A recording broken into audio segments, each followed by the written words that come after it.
Salutare! Astăzi vom vorbi despre bruxism și cum scăpăm de scrâșnitul din dinți în 3 etape simple. Haideți să începem! Inițial, întoarcem capul în partea dreaptă și vom observa un mușchi.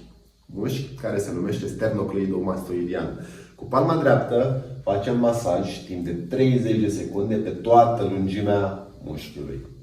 După aceste 30 de secunde, întoarcem capul în partea stângă, vom observa același mușchi, iar cu palma stângă vom face masaj timp de 30 de secunde. Următorul exercițiu.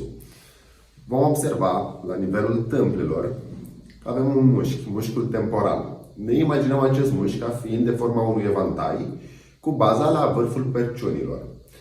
Strângem degetele și facem din spate în față sau invers, timp de 30 de secunde masaj. Exact așa.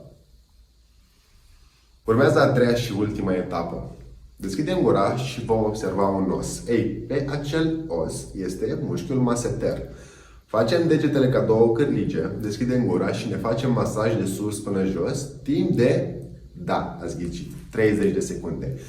Aceste exerciții trebuie să le faceți în fiecare seară înainte de culcare și există șansa foarte mare ca în seara respectivă să scăpați de bruxism. Adică dimineața nu vă veți mai trezi cu dureri la nivelul temporal, nu vă veți mai trezi cu dinții încleștați și veți fi pregătiți de o zi nouă.